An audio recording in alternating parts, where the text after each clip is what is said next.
কৃষ্ণ হৰি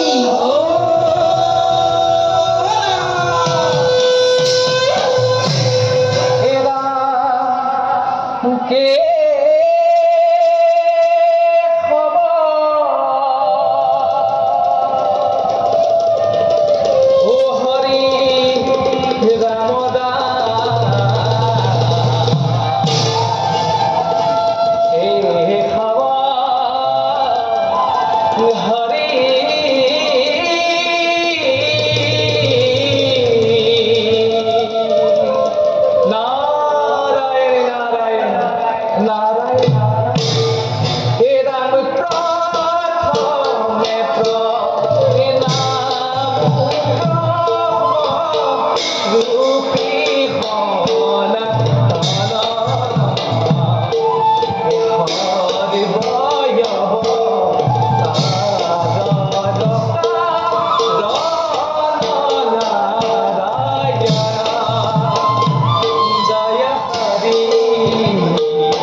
লীলা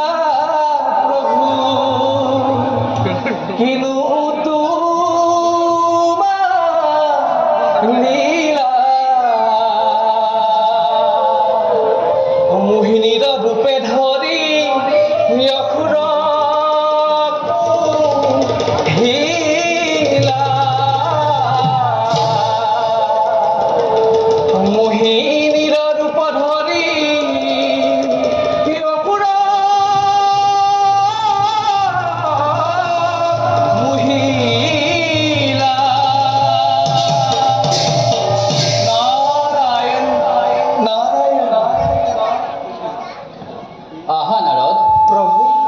তুমি আহে আমার দুঃখকেই সরছিলা প্রভু যি দেখা হয়েছে তাকেহে করা হয়েছে প্রভু তো ভুল হলে জানো ক্ষমান্তজনে আমাকে ক্ষমা নকৰিব প্ৰভু বাৰু প্ৰভু যি কৰা হল সেয়া জানো উচিত হল প্ৰভু ইয়াত উচিত আৰু অনুচিতৰ কি কথা আছে নাৰদ নাৰায়ণ নাৰায়ণ প্ৰভু মহাসমুদ্ৰ মন্থনত অসুৰে যে অমৃত বিচৰা নাছিল বুলি আপুনি কেনেকৈ জানিলে প্ৰভু যদি অমৃতে বিচাৰিছিল প্ৰভু তেন্তে আমাৰ নাৰী ৰূপ দেখি মোহ গল কিয় নাৰদ নাৰায়ণ নাৰায়ণ প্ৰভু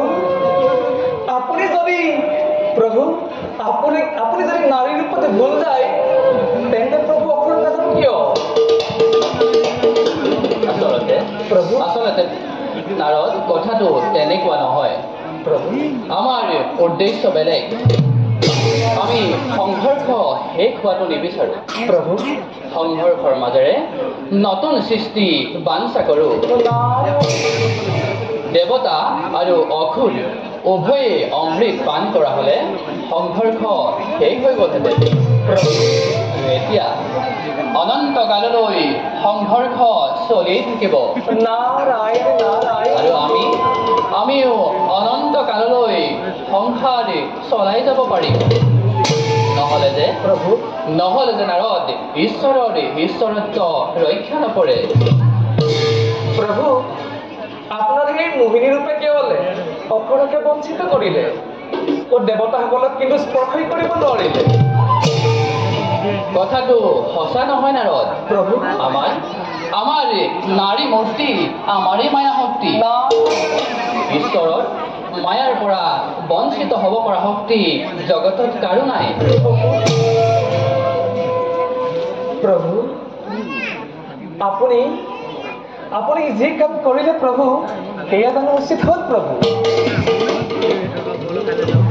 ইচ্ছা কৰিলে তুমি প্ৰমাণ কৰি চাব পাৰা নাৰদ অ নাৰায়ণ নাৰায়ণ প্ৰভু তেন্তে সেয়ে হওক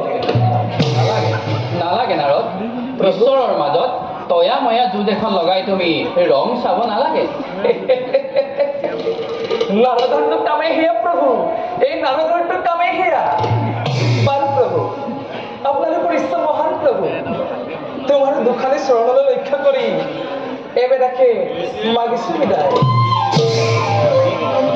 ঈশ্বৰ